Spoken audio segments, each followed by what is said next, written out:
Hello friends, இந்த வீடியோல உங்க ஆதார் அட்டையில இணைந்துள்ள மொபைல் நம்பர் எப்படி கண்டுபிடிக்கிறதுன்றத பத்தி தான் பார்க்க போறோம். அதுக்கு முன்னாடி இது மாதிரி யூஸ்ஃபுல் வீடியோ பார்க்க நம்ம சேனலை சப்ஸ்கிரைப் பண்ணுங்க. ஸோ வாங்க எப்படி கண்டுபிடிப்பதுன்னு பார்ப்போம்.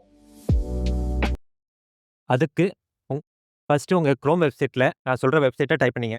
ABHA டைப் பண்ணீங்கன்னா, அந்த ஆபா கார்டுன்னு ஒண்ணு வரும்.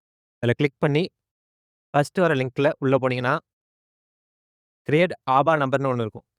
அத கிளிக் பண்ணீங்கன்னா, கிரியேட் ஆபா நம்பர் யூசிங் ஆதார்ன்னு போட்டிருக்கும். அந்த லிங்க்ல கிளிக் பண்ணீங்கன்னா, உங்க ஆதார் நம்பர் கேட்கும்.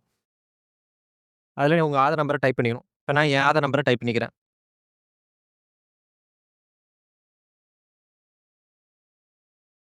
டைப் பண்ணிட்டு, டெர்ம்ஸ் அண்ட் கண்டிஷனுக்கு அக்ரின்னு குடுத்துட்டு, இதில உள்ள கேப்சாவ நீங்க என்ட்ரி பண்ணணும்.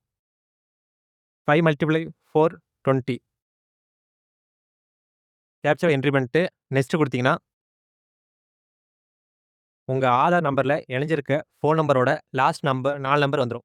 இத வச்சு நீங்க ஈஸியா உங்க ஆதார்ல எந்த ஃபோன் நம்பர் இணைஞ்சிருக்குன்னு ஈஸியா கண்டுபிடிச்சுக்கலாம். என்ன ஃப்ரெண்ட்ஸ், இந்த வீடியோ பிடிச்சிருக்குன்னு நம்புறேன். இது மாதிரி யூஸ்ஃபுல் வீடியோ பார்க்க நம்ம சேனலை சப்ஸ்கிரைப் பண்ணுங்க. இந்த வீடியோவை ஷேர் செய்யுங்க, லைக் பண்ணுங்க. மீண்டும் ஒரு நல்ல தகவலுடன் உங்களை சந்திக்கிறேன்.